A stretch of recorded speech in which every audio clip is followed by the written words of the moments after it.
Peace to the gods on earth. It's the God born real universal. Transmitter supreme signs on earth and the universe. This I God TV. Welcome back, family. We in the building tonight, man. Yo, tonight we got a special guest in the building tonight, man. You know, someone I've known for a very long time. You know, definitely a Main Street representative. You know what I mean? Boy. Definitely respect. You know, families came up together. You know what I'm saying? But he also has a very interesting story, man. And we're gonna give you a little bit of that story tonight, man. You know what I mean? And like I said, it's an honor because it's somebody that's very dear to me and close to me. And I know y'all gonna love this story, man. So I had to bring my man on. You see, he representing the iGod TV joint. This is also the man who brought us the merch.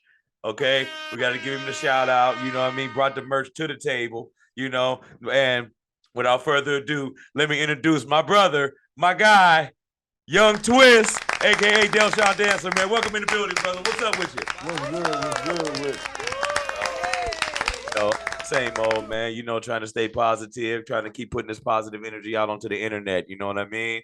And you know, just getting just give something else for people to click on and check into and tap into besides all this negativity and you know all these internet investigators. You know, and things like that. Right. Everybody solving crimes now. YouTube done turned into a crime solving. You know, and it turned into A&E. It feel like you know. Right. I get you. You know, so we like to just come on here, man, and bring on the people that are impactful, man, and just important people and just have important things, man. You know, and you definitely, you know, fall into that category, man. So I've been wanting to bring you on. You know, we finally got the opportunity to sit down, you know, and put everything together, man. So just, you know, so just how you been, man? How's everything going? I'm all right. I'm putting plays together so For sure. I can stay in my environment and be successful. Right. Just thinking about how to be more impactful in my area, my community, my situation. Mm-hmm. Um, just trying to live life and live it with an expectation of abundance. Yeah, You man. might not get it all the time, but when your expectation meets the abundance, Right. you in for a good ride, you know. Right, So right. just trying to see myself in a positive light, man. That's a fact, man. That's a fact, man. I hope y'all listening to that, man. That's definitely one to grow on and in a way that you would want to give a path you would definitely want to go down. You know what I mean? But all right, man. So you know, we people just before we get into the meat of the story and really why you here, we're gonna give a little people a little bit about you, man. You know what I'm saying? Of course, I already told them, you know what I mean, we both Main Street, you know what I'm saying, pioneers, Yeah, boy. you know what I mean? So we know Right, that part, man. But just right. give us a little bit of you know, who'd you live with on Main Street, man? And just like, what was that side of town and area? What was it like for you through your eyes, man, back then? Um, Main Street was like it was almost like a central point. Because you can go down the street, which after you get past first, second, third, and you get to fourth, that's a whole different environment over there. You know, Right. coming from Main Street, you knew that you was either gonna go one or two ways across that bridge. You know what I'm saying? To be Mm-hmm. honest, if you went to fourth, you knew it was probably some situations down there. You know, people doing what they do, shooting dice, drinking, smoking. I mean, whatever you wanted down that way. Yeah, just the regular activities, you know, in neighborhood, you know, urban activities, you know what I mean? But so you're saying Main Street though, it was the Main Street. You could take that road to hit every part of the hood you pretty much needed to get to, which is you follow me down Main, pretty much. Yeah, if you go down Main, Mm-hmm. you can get to First Street, Second Street, Third Street, but Right. it was a lot of different things that was happening in that area to the Mm-hmm. point where um we we kept we kept giving ourselves more influence. We stuck around each other. Uh Main Street is where I first knew to ride a bike, um, to even enjoy life. Uh, Main Street was somewhere where I had friends. Uh, Back then, that's what they called each other, friends. But now I don't, you know, I don't consider too many people friends. You either my brother or you're not. You know what I'm saying? Right. You Exactly. know, so a lot of times I just look at, the brotherhood, and Main Street was something that it was a connection of different people that they wasn't rich, they wasn't middle class, they wasn't low in poverty. They was just somewhere in that gap, Yeah, that's right. It was like a gray area, like wasn't poor, but We wasn't and rich, you know what? rich. One thing I got to do, and I want to give a shout out to the people before us on Main Street, man. Is one thing I also do want to say is, one thing I can say about the people on Main Street is they were God fearing people. The old folks, they all read the Bible. If they didn't just read the Bible, they had their own church. Like we had reverends as neighbors. Like you know what I mean? Like dudes had their own churches and like everything. Like these were like black entrepreneurs. You know, it was like a different energy on Main Street, I would say. What do you think Yeah. about that, man? Because we had pastors' families, Um, churches was right big, all around us. big positive community people. Big shout out to Mr. Johnson, Pastor Johnson, Yeah, Pastor Herring. my grandfather, my neighbor's grandparents, all was intertwined in the church, and it was religion. Yeah, it was serious to them, to the point where it made other people around them have to uh invite them to different outlooks of life. Yeah. A lot of people just thought that pastoring was something that you do just because it was in your family. No, these was pastors that they really went through stuff. I know they went through an experience that made them become that. Yeah, I know what the ins and outs is when it comes down to trying to lead people, but actually show by example. That's a it's almost like a double-sided sword, because you got to watch how you address people being a pastor, as well as you got to honor the people that you got around you that look at you as that. You know what I'm saying? Somebody that they can come to. Yeah, and you definitely got to watch how you move, because any false thing can make people look at you like, oh yeah, look you at a them. false prophet then. Now Yeah. you're a false prophet. So that's a tough space to be in. So you as a kid coming up in the midst of that. So down the street, it's all kind of regular neighborhood things going on. You know what I'm saying? But when you get back home, you know what I mean? It's a church, religious oriented setting. You know what I'm saying? How was it for you trying to balance out both of those? Did you get in trouble a lot because of it, or did you feel like you kind of figured out after a while how to balance that out? The religious side and the street side from just being on Main itself. Well, I definitely had to find out what was going on, because I was somewhat curious about, what's going on down the street, what kind of environment is down there, because when I was raised by my grandfather and my grandmother. Um, my mother wasn't in the picture, but she came around back into the picture eventually after I was like maybe 11 or 12. But the whole time I was with my grandparents, and my grandparents was strictly in the church. But on Main Street, you knew, you be respectful. You don't try to cause problems, but sometimes it might be a couple. I was in trouble a little bit on Main Street. Yeah, right. But we also had a lot of eyes on us, like you said. A lot of older people was around. They all sat on their porches, and they watched everybody. You know what I mean? Yeah, all the way up and down the street. All the way down to Mr. Vaughn. Shout out to Mr. Vaughn and his wife. They just on the big porch shout out all the time. You know what I mean? But yeah, so as you're doing that, man, you coming up.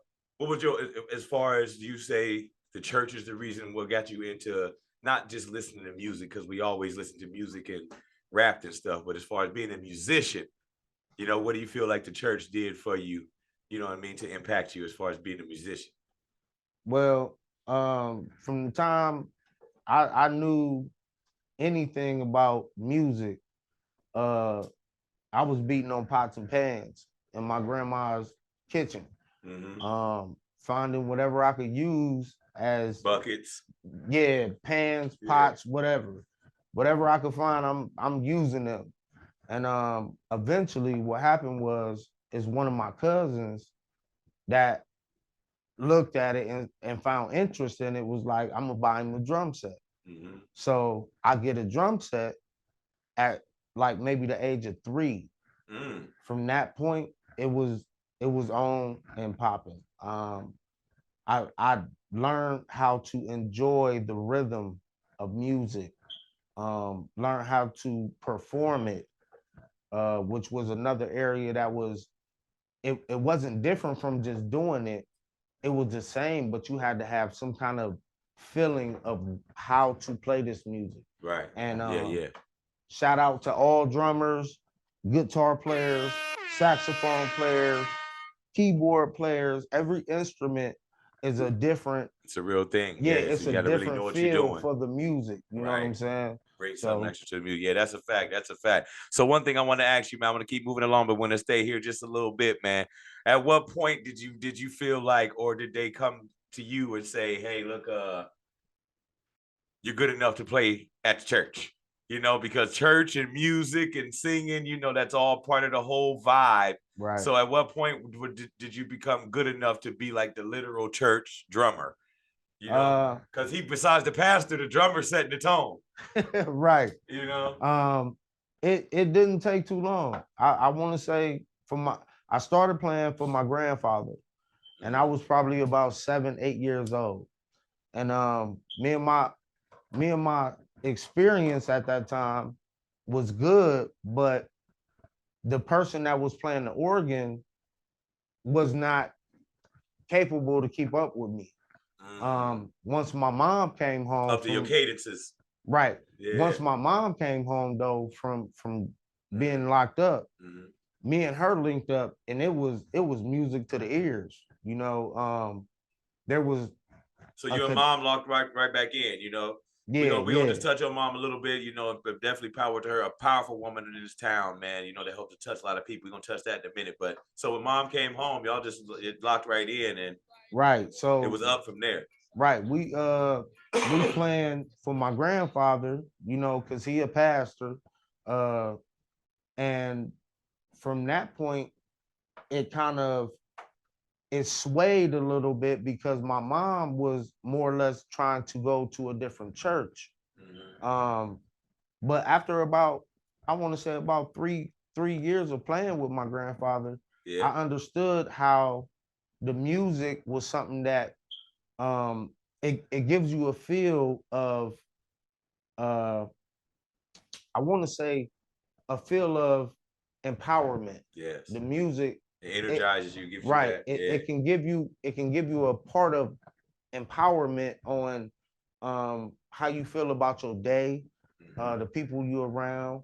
Yeah. But once I started noticing that this was something that was given to me and I was able to do at a very good level, and people would would represent me as a person just because of what I did.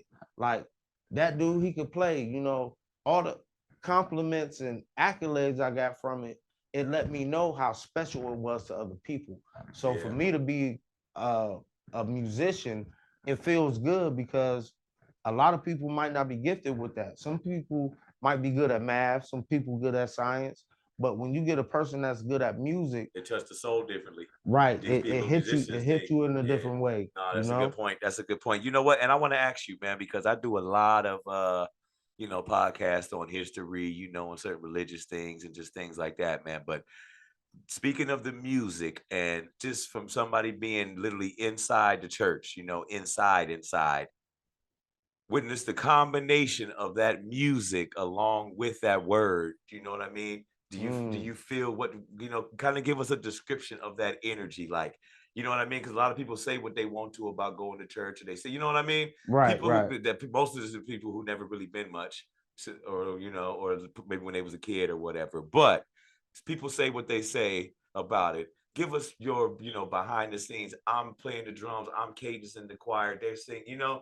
this is the vibe. Like this is how the whole what they say, Holy Ghost and things like that. These how all these things are created. Come about. Speaking in tongues. Right. You know. So give me the real quick behind the scenes of like how that all just plays out. Like, okay, I'll be the drum, the choir, the pastor, then the congregation get to okay. You know? I'm gonna give it to you the best way I can. Yeah. Honestly, when you have a creation of music and voices, oh my God, I'm about to get deep. I just felt that. When you got a combination of music and voices, it will do different things depending on what the goal of the music is. Yeah. So the music is the driver, the voices is the passengers, but they get you, they guide you to right to a certain place. Yeah. So once that comes into play, and that's a lot, then you go on to how you feel as a person when you invite the music in. Because if you don't invite music in, it don't work for you anyway. So once that's a mesh, the music and the voices is a mesh, and they can sound good from miles away, but you know that music, it pushes people to a point where they have a natural response to the music because it's good music and the positivity of the music. Right. That's the biggest part. If you're not being positive in the music, then you might steer the wrong direction. Kind of like the way things go now. Right. Yeah, in the music game. So can you say, I feel like what I want to say is, do you feel like you've witnessed human beings be able to kind of bring that God energy into a building from the music and the words and the feeling? You get what I'm saying? Yes. Do that agree? Have you been there? You're like, oh yeah. Yes. It's in here tonight. Right. The reason why I say that, though, bro. A lot of people try to pretend like, oh, the Bible did, the Bible did. No. You've been there and you've seen the Bible work. Yeah. You've seen the pastor go to work. I've seen it. Yeah. Give it to us, especially being in my position as a drummer, because I see how people they make it like a calm environment. Yeah. But once the music and everything gets going, it intensifies, especially when I play. Yeah. I'm intense with my play. I don't play just to make something sound good. I play because I'm playing out my whole what I feel inside. Like it's my turn to speak to the church. Right. I play all the way out. And once it's a link with that and the people, the music and the people is what'll take the church to a whole nother level, to a level where nobody can. I've been in the church and for a whole hour couldn't nobody say nothing. They had to be silent. I played all the way into a point where everybody was silenced for at least about an hour. Oh, now that is I'm talking about no looking at each other, no nothing. I'm talking about being a humble person and knowing I need to shed this off, because music, God in here. God in here. Music will shed things off of you if you know what right music to put inside yourself. Right. It'll shed stuff and like off. you said, with the words, if you got the pastor in the back, like, let it go. Right. You oh man, we are bombarded with difficult situations on a daily basis. And speak on it. I feel like most times when we don't get an opportunity to shed the weight of negativity off of us, it just makes us a bitter person. You know what I'm saying? It makes us. That's word. It makes us feel like we carry it with us. We carried everything with us. Because I got did wrong today, I'm gonna do somebody wrong, and that's the wrong mentality. Right. Or I'm gonna just be evil and mean to everybody. Right. You know what I'm saying? I'm gonna have an attitude towards everybody, but everybody ain't did something to you. Right. And 9 times out of 10, you might be wanting to look at yourself first. Right. That's the first person you need to look at. Look at what your environment is. Look at what you put yourself inside. You know what I'm saying? Right. You gotta give yourself opportunity to see something outside of what you see in a whole. Speak on it. Right. You know what I'm saying? I ain't the best man, but Hey, man, that's powerful words, man. And I just, this I God TV, so I wanted to tap into that a little bit, you know what I mean? But that's not necessarily the reason why we here. But the brother, I just want to give you a little history and just let you know this is an intelligent brother that we're talking to tonight, man. So anyway, man, we got to get here for the reason that we in the building, man. Okay. So there comes a time, we're gonna fast forward a little bit, man. All right. There All comes a right. time, man. Now, you got your own place, you're staying in the apartments, you know what I mean? You and a couple roommates, you know what I mean? And you survive and you ain't living with the grandparents and things, you're moving on with your life, man. Now, one night, you know, you sleeping in bed, man, and something crazy happens, man, and it turns out to where you end up, being on the on the the news everywhere and everything went viral. If viral was viral back then, you would have went viral, man. Right. You know what I mean? So just give us the step by step of that night, man, of just all right, I go lay it down and just, give it to us from there, man, about what happened. All right. Well, I was laying down sleep. I got woke up by one of my friends, and he was telling me, he was like, man, the apartment on fire. Now, when he's saying this, I'm not really thinking of the building is actually on fire like that. Like, Yeah. I'm not thinking that. So when I actually wake up, before I walk out the door, I notice the whole apartment, my apartment, is engulfed in smoke. I can't see in front of me really. I gotta touch and feel to get my way to the door. Once I get to a point where I get to the door, I could feel before I even touch the handle that the handle is stupid hot. So I'm like, man, we ain't gonna be able to go out this door. So I had a balcony. I was on the second floor. I had a balcony, and we all had to jump out. It was me and three other people. Yeah. We had to jump out the balcony in Second order floor to get balcony. out. Yeah. Oh man. Yeah. So we jump out. We out, but it's it's like other people in the building, and we looking at the fire like. So this is the middle of the night. So pretty much everybody in the apartments is sleeping. Yeah, it's probably like 2 o'clock in the morning. Oh man. You know what I'm saying? Yeah. And when we get outside the balcony, matter of fact, hold on, let me just retrace this part. Yeah. When we get to the balcony, it is flames from the other apartment, and like the other apartment on the floor. Right on the ground floor is diagonal from us. So when we jumped out, we felt the heat from the apartment down that was on fire. Wow. So once we get out, everybody like kind of trying to think about who in the building that they might know, you know what I'm saying? Because a lot of the people that was in the building we was familiar with, right. So I've been there for a little while. Yeah. So I'm thinking to myself, like, now who all in the building? So once I, kind of figure out what's going on, I tell one of my friends, I said, man, call 911, man. Tell them it's a fire out here. Right. So he called. Once he called, they come. When they get there, they don't know the layout of the building, So by me being a resident, I'm like, well, we can't go through the back door. We got to go through the front. So when you go through the front door, you can't forget it's a back half. And right. It's 8 apartments between the bottom floor and the third floor. So it's 2 on each side, back and front, all the way up. So no, that's 6. Yeah, so you had to tell them, like, look, there's apartments behind these ones too. So even if you get to these front 2 doors, there's other 2 back here.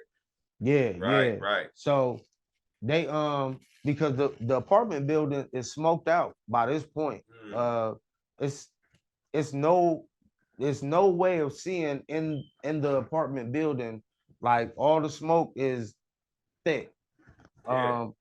So I'm outside, me and my people outside, and the girl that stay above me on the 3rd floor, she comes out on the balcony and she tell me, somebody please help me. Yeah. My baby is up here and I can't get out the door. Oh man. So I look up and like an instant, I had to think of a plan because I'm like, she just had that baby. The baby probably was like maybe 3 or 4 months old, if that. So she had a newborn baby up there on the third floor. Right. Oh And man, and the only they way out is the smoked out. balcony. Right. They smoked out. Oh You man, can't get out the door because it's just too hot. yeah, it's too smoky. Mm-hmm. And I tell her, I say, well, get like 3 or 4 blankets. I said, wrap the baby up. I said, when you wrap the baby up, you're gonna have to trust that I'm gonna catch your baby.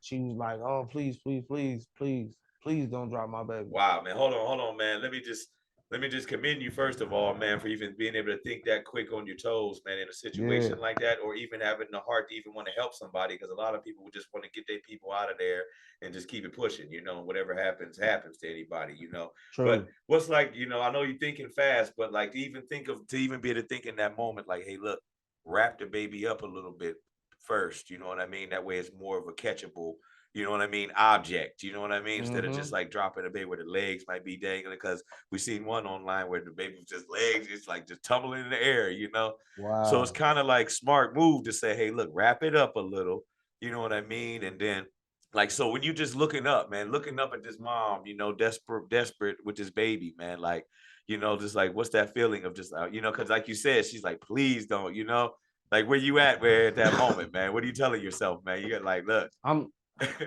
thinking to if myself, I ain't never caught anything, right? I'm thinking to myself, like I'm looking up, and I'm knowing that she trusting a life that she brought into this world into my hands. yeah, I'm not trying to get too deep, but that was deep. Yeah, that's different. But right, for her to trust me to that level is something that blew my mind, because it's not like the child is 8, 9 years old. right, It's a baby. brand new. Right. Yeah. So it's a big obligation for me. And the way I approached it is that if I don't catch this baby, then I know I'm gonna have to hear this woman's mouth for the rest of my life. Yeah, that's it. You know what I'm saying? Like truly. So it could have went totally, you know. Yeah, it could have went all the way left. But so anyway, yeah. So she's telling you, like, please catch this baby, man. Yeah. So what happens? So she wrapped the baby up in like 3 or 4 good blankets. And I tell her, I say, hold the baby over further from the rail. Yeah. I said, hold it over as far as you can from the rail. And she say, okay. Yeah, because you don't want the baby to fall, accidentally hit the rail. Yeah, right, you're thinking, right, you're thinking smart. So when she holds it all the way over, I say, stretch your arms all the way. She stretch them all the way. And we both counted. I said, we gonna count together. I said, 1, 2, 3. I said, drop the baby. She dropped the baby. Man, when I caught that baby, it was like the most, it was the most. I don't care if I ever be a football player a day in my life, but that catch was more impacting to me than I didn't seen any catch in NFL. That was a life. Yes. You know what I'm saying? It wasn't no actual football. It was a life, you know. So that it just gave me more inspiration to be a what do you call it? Like an inspiration to people, you know. Right. Right. Like a role model, yeah, something like that, you know. And just a good example, just an example. Right. I like to be a positive person, and a lot of people might not understand that, you know, they got their own vibes or whatever, but I like to be positive, you know, like to save that baby's life, and which I would like to see that baby. I don't know what the baby's name is. If y'all see this video, say Delshawn Dansler want to see that baby. For real, because that just give me inspiration on a moment in life where I was able to help somebody to the fullest capability that you ever could, you know, to save somebody else's baby's life. Right, man. Yeah, and like you said, you don't even necessarily even know the baby's name or any of that, so it wasn't like you was looking for any type of, You know what I'm saying? Now you owe Right. me forever. Hey, look, I'm the man who saved your life. You know what I Right. mean? You just went on with your life, man. You know what I'm saying? Or some Hancock type shit. Like, you know what I mean? Just a regular guy. Just do something Right. I great, just man, and did. just move on. Yeah. Like, hey, look, this what we here for. You know what I mean? This is what we here for, man. When you have that Positive vibes, opportunity, man. and when you got the opportunity to actually help somebody, you know, especially in a life-threatening situation, do it, man. You know, because nowadays a lot of people, a lot of people would have been out there with just their camera phone on, just filming a mom out there with a baby holding. You know what I mean? Not strategizing, not talking to the fire department, saying, "Hey, look, this is how the apartment looks like. Don't forget, there's people back there." You know, most people these days, anything that happens, first thing they want to just do is just record it.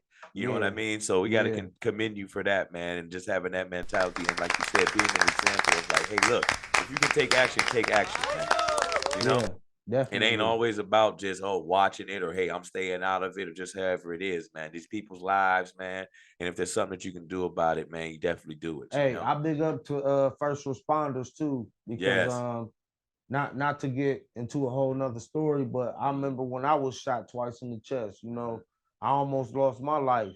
If it wasn't for first responders getting there and getting me up out of there, I might not be here to tell you this story right now, man. So for real, first responders, big shout out, man. Big Yeah, love. for real, man. Yeah, you know what I mean? And don't be afraid to, lend that hand to somebody for an emergency response, man. You know, like I said, we've seen a lot of things on the internet and everywhere, people just filming people dying, and it's like, what are you doing? You know? What are you doing to Yeah, help this situation besides trying to get a like on your page, man? It's gotta be deeper than that with us, you know what I mean? And it definitely is on iGod TV, you know what I mean? And we definitely see the foundation of this man, and we see, and feel me? where that compassion and where that intelligence would even come from. You know what I mean? So anyway, man, so you save the baby, everyone gets out of there, and Right. everything, So what happens, man? When do you speak to the news? You talk to the news that night, or do they talk to you the next day? No, they came the next morning and they they called. This was strange to me because Yeah. I never knew they had my number. So they must have got it from the people at the apartment building. But they called me in the morning at like maybe about 7 in the morning, like, we trying to do an interview with you because you saved the baby. So I'm waking up like this is Oh no man. trash. I'm waking up like that was just a great deed I did for the day. Yeah, Like I'm yeah, not expecting for yeah. somebody to want to come put me on TV, Recognition for the right? For recognition. all that. I felt like if anybody else was in that predicament, that's something that you should have did. You know what I'm saying? Mhm. And I feel good that even though I didn't feel like I should have been noticed for it, but I was noticed for it. So that did That feel somebody good. peeped it. That somebody peeped it and was Yeah, like, "Hey, you need yeah, to talk that to this felt dude." good. We, So when they mhm. came and did the interview, I just explained it to them like, uh, I I seen the need. I know the baby can't come down the steps because it's too smoky. Not even a regular adult would have been able to guide their way through that hallway. And I just seen the need and was like, man, this gotta happen. Like this baby gotta live. And Right. that's what I was on, that, and I did the best to my ability to be a good man Mhm. and make sure that, that baby was safe. That's a fact, man. That's fact, man. That's huge for real, man. So we're gonna get into a little the other side of it, man. So did the from there what happened, man? Did the apartments do anything for you? Did they, because I'm thinking, we just joking around, we just kidding, but I'm thinking at least a month or two free rent. I might not have to pay y'all Hey, for a little bit now. But bro, did just keep. anything from management? Well, how was it management of departments? We're not gonna mention where y'all can look it up and see where it all happened.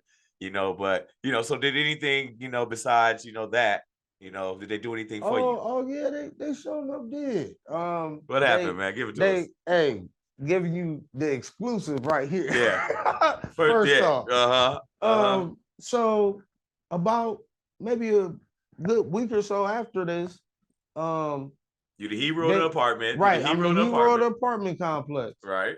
They come to me, they say, we gonna have a meatball and spaghetti dinner in your honor. That part. Okay. So I'm like, okay, You like, yeah. cool. You know what I'm saying? Right. Um, the lady that was working the office, she gave me some tickets, like, sell some tickets. I think Oh, they so was this real. You like, oh. listen. They like $10 tickets. Yeah. I'm like, all right, who am I selling these to? The people that's around me. Okay. Exactly. Boom, boom, boom, boom, boom. Because in my dinner in my honor. Right. Like, I do my the pack she gave me, I got that off. That's the best way I can say it. You know what I'm saying? Yeah, you sold your tickets. Right. My ticket's gone. Mm-hmm. But come up the actual day of the event, which was on my birthday of that year. So the spaghetti dinners, the meatball spaghetti dinner ends up on your birthday. Oh man, this is amazing. Okay. Right. Plus, I saved the baby. So at this point, I'm thinking to myself, like, okay, I want to see what this is about to be. Now, when I go to the office building, I asked the lady, I say, is I'm supposed to keep the money from the tickets? She like, yeah, you keep your money from the tickets. So I'm like, all right, so that means you got some more that you selling that you I see it's a scheme. Oh, I see it's a scheme. That's for you. That's for you. Okay. Right. So, all right, I'm cool with it. Come the day of though, when I get down to the office building to see this supposed to be put together spaghetti dinner. On your birthday. On my birthday, there's no spaghetti dinner. Wait, hold on, man. Hold on. Real talk. Hold on, man. Hold on. I had to drop the bomb right there. Wait a minute, man. Wait. Known on the news, saved a life. The apartments say they're going to accommodate you. Not saying you were looking for any of this. Like you said, the news or anybody, any of that, you went to bed the next day. You were sleeping. You know what I'm saying? But like you up walking around. Nah. Yeah, you went back to your regular. I ain't got my chest poked out like I'm Superman. Yeah, I'm still the regular dude that saved the baby last night. I did my duty. I did my duty. Thank God that I was able to save it because, like you said, it could have went the other way. You know what I mean? So you're not really. It's not like you calling up there saying, "Hey, we want to throw a party out here. Can we do something for You didn't even reach out to the mother after to even see if the child grew up. Like you just said, if anybody sees this, definitely feel free to say, hey, this the guy, But at the time, I'm saying, you weren't clout chasing on any level of this. They come to you like, hey, look. We're going to throw you a man, let's go get some spaghetti. Yeah, let's come over. And we had the whole apartments out here. We just, hey, thanks for that, man. And that. So you and your birthday on top of that. Yeah. So you get to the venue. There's no venue, man. There's no venue at all. And I never seen a spaghetti noodle or a meatball. Being 100, never seen none of that. Smell but what no I sauce. did, smell no sauce. No, none of that. What I seen was the girl whose baby I caught. Okay. Her friend and 2 firefighters and the office manager, and they gave me a like some kind of pen or like a pen, something like that. You know what I'm saying? Like a bravery pen. Right, something like that. But besides that, there was, and I'm thinking to myself, like I told my people it was supposed to be a dinner. Ain't no dinner nowhere in here. I canceled my birthday dinner thinking I was going to have some spaghetti. Yeah, for my birthday, I'm thinking I'm about to go spaghetti and enjoy dinner. myself, man. They throwing me something. None of that. Right. That was a trick. That was a ruse. That's what that was. No wonder she like, the ticket money's yours, man. Yeah. But I felt afterwards, like, it's cool because even though the dinner didn't happen, it was still that baby's life on the line. Exactly. That's what it was all about anyway. But they played me. I'm going to just slide that in there on the cut side. You know what I'm saying? Something you did not ask for. Right. I ain't even asked y'all for this, but you want to present me as, this hero, but you don't even get the spaghetti and the meatballs together for real. that you suggested, It was your idea, it wasn't mine.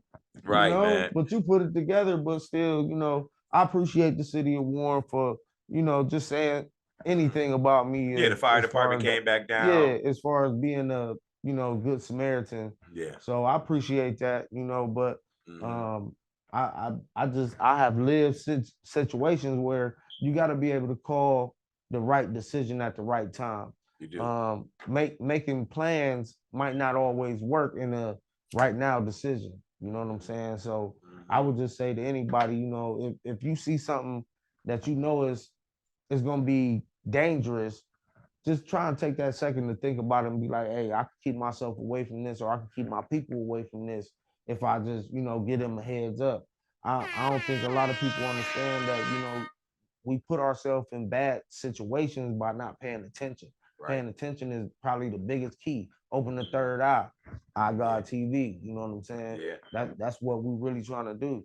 So I mean, I love my brother Buzz. You know what I'm saying? Ooh, we dead in the back. You know what I'm saying? Right. I love these brothers, man. But it's all about trying to keep your head on the swivel and try and stay positive. You know, all this foolishness going on.